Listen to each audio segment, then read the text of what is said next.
جلوس محمدی والے دن غلط حرکتیں کرتے ہیں، ہلڑ بازیاں کرتے ہیں، تو اس چیز کے ذمہ دار وہ خود ہیں۔ بلکہ میں تو یوں کہتا ہوں آپ حضرات جلوس محمدی والے دن دو باتوں کا خاص خیال رکھیں۔ کتنی باتوں کا خیال رکھنا ہے؟ دو باتوں کا خاص خیال رکھنا ہے۔ جب آپ جلوس میں شامل ہوں تو شامل ہونے سے پہلے پاکی کا اہتمام کریں۔ اگر آپ کو غسل کی حاجت ہے تو غسل کریں، اگر وضو کی حاجت ہے تو وضو کریں، اس لیے کہ آپ کسی منتری کے جلوس میں شامل تھوڑی نہ ہو رہے ہیں، آپ تو مدینے والے آقا کے جلوس میں شامل ہو رہے ہیں۔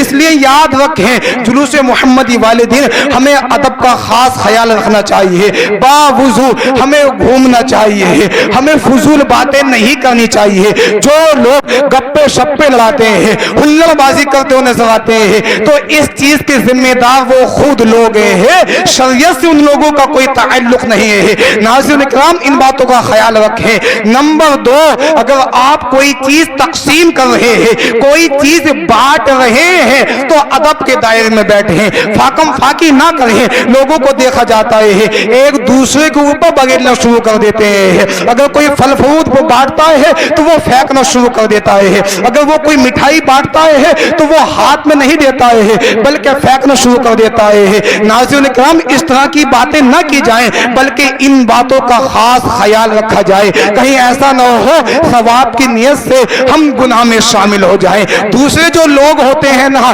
جو ان چیزوں پر اعتراض کرتے ہیں تو وہ طرح طرح کی باتیں کرنا شروع کر دیتے ہیں کہ دیکھو تو صحیح یہ لوگ ہلڑ بازی کرتے نظر آ رہے ہیں۔ عزیزان ملت اسلام یہاں ہماری مسجدوں کے امام لوگ ہوتے ہیں، وہ بھی یہی پیغام دیتے ہیں کہ ادب کے دائرے میں ہمیں جلوس نکالنا ہے۔ ناظرین کرام ان باتوں کا خاص خیال رکھیں، جب آپ درود پاک پڑھتے ہوئے جلوس محمدی نکالیں گے انشاءاللہ العزیز آپ کی نیکیوں میں اضافہ ہوتا ہوا نظر آئے گا۔ تو ان باتوں کا ہمیں خاص خیال رکھنا ہے۔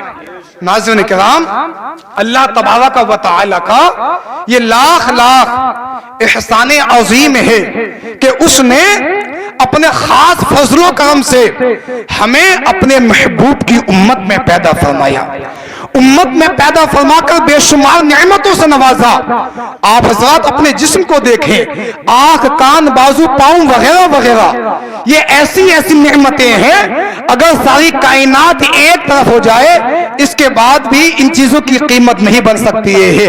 آنکھ کی قیمت کیا ہے آپ اس سے پوچھیں جس کے پاس آنکھیں نہیں ہیں، کانوں کی قیمت کیا ہے آپ اس سے معلوم کریں جس کے پاس سننے کی سماعت نہیں ہے۔ ناظرین کرام یہ سب کی سب نعمتیں اللہ تبارک و تعالی نے ہمیں مفت میں عطا فرمائے ہیں، اس کی نعمتوں کو شمار نہیں ہو سکتا ہے۔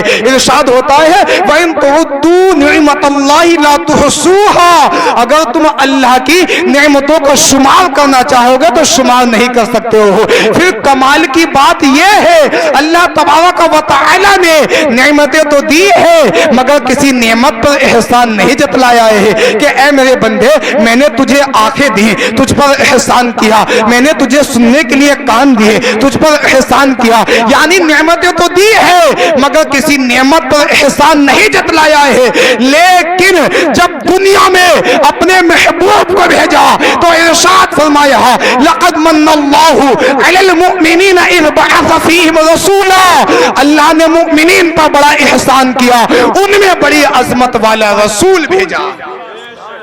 تو معلوم ہوا یہ وہ نعمت عظمیٰ ہیں جس پر اللہ تبارک و تعالی نے احسان جتلایا ہے، اور احسان اس چیز پر ہوتا ہے میرے بھائیوں جس پر دینے والے کو بھی ناز ہو۔ توجہ کے ساتھ سنیں اور ذہن کو قریب کرنے کی کوشش کیجیے۔ ابھی آپ حضرات کے سامنے جس آیت کریمہ کی تلاوت کا شرف حاصل کیا، اللہ تبارک و تعالی کلام مقدس میں ارشاد فرماتا ہے لقد جاءکم رسول من انفسکم، بے شک تمہارے پاس تم میں سے ایک رسول تشریف لائے۔ ناظرین کرام ذہن کو قریب کرنے کی کوشش کیجیے۔ آپ حضرات بخوبی جانتے ہیں تمام دنیا میں عرب افضل، اور عرب میں قریش افضل، قریش میں بنو ہاشم افضل، بنو ہاشم میں پیارے آقا علیہ السلام پیدا ہوئے۔ میرے نبی جس مہینے میں تشریف لائے وہ مہینہ تمام مہینوں سے افضل، جو کتاب لائے